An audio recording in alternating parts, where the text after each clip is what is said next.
Chapter 7. The FBI Knock. Ricky had just finished his shift when he saw a man leaning against his car. Navy suit, polished shoes, sharp eyes. Cop eyes. "Officer Ricky Mike," the man said, stepping forward. "Special Agent Daniel Cross, FBI." Ricky froze. Cross flashed a badge, then slid casually into Ricky's car like he owned it. Against his better judgment, Ricky got in. The agent laid a folder on Ricky's lap. Photos of his condo, the car service office, bank statements marked in red. "Quite a rise," Cross said. 10 years scraping by, now you're living like you hit the lottery. Only no wins under your name. Ricky's jaw tightened. "What are you implying?" "You're in Grillo's pocket," Cross said smoothly. "He launders money, businesses, favors through you. You're his clean face. I'm no criminal." "Not yet," Cross said. "But you're standing at the cliff's edge. Stay near Grillo, you'll fall." Silence filled the car, rain pattering on the windshield. Then Cross leaned closer. "We can help. Immunity, protection, you and the girl." Ricky's chest clenched. "What girl?" Cross smirked. "Don't insult me. Katalyna Grillo. We've seen you. Doan has enemies, Mike, and when he falls, and he will, you'll be buried with him. Unless you help us first." Ricky gripped the wheel, the words protection and immunity gnawing at him, even as loyalty to Katalyna twisted like barbed wire in his gut. Cross slid a card onto the dash.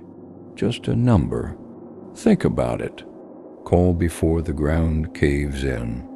Then he stepped out into the rain, leaving Ricky in pounding silence, staring at the lifeline or noose on the dashboard. That night at the cafe, Katalyna noticed his stormy eyes instantly. "What happened?" she asked, touching his hand. Ricky forced a smile. "Nothing. Just work." But the smile was brittle, his tone flat. "Don't lie to me, Ricky," she whispered. He squeezed her hand but said nothing more. Some truths were too dangerous, even for her. As she leaned against him, unaware, Cross's words echoed like a curse. "He'll go down, and you'll go with him." For the first time, Ricky realized the chains tightening around his neck weren't just from Grillo or the Morettis. They came from the law itself. Chapter 8. The Wedding. The cathedral bells tolled like ancient drums, announcing not just a union, but a challenge. Inside, pews overflowed with silk and suits, scarred knuckles and glittering diamonds. Old-world mafiosi sat beside fresh-blood gangsters, every smile sharp, every glance measuring. This wasn't only a wedding, it was a declaration. Don Grillo's daughter marrying the prison guard who had saved her life. And everyone had an opinion. Ricky stood at the altar, black suit clinging as sweat prickled under the collar. Hundreds of eyes pinned him, waiting for him to falter. The organ swelled. The doors opened. Katalyna appeared, ivory silk flowing, hair crowned, eyes locked on his. For a heartbeat, the Morettis, the FBI, even her father's fury vanished. She was all he saw, choosing him against the world. When she reached him, her hand slid into his. "Breathe," she whispered. "They can't touch us here." Ricky wished he believed her. Don Grillo sat in the front pew, his face carved from stone. Prison walls had yielded for this day only.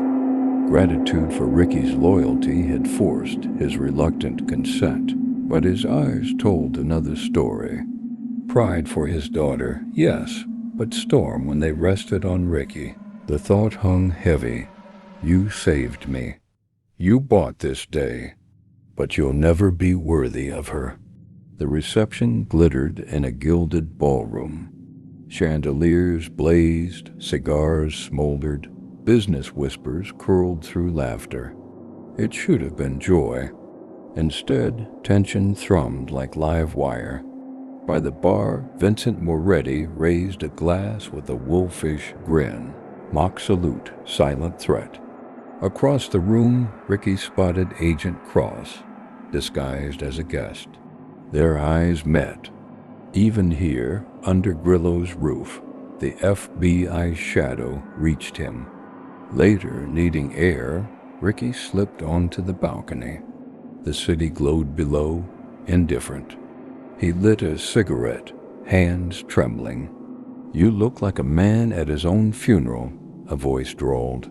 Vincent Moretti stepped from the shadows, drink in hand, grin lazy. No guard had stopped him, no one dared. "This is your warning," Vincent said softly. "Marrying her means marrying the war, and wars don't end with cake and champagne." The doors opened.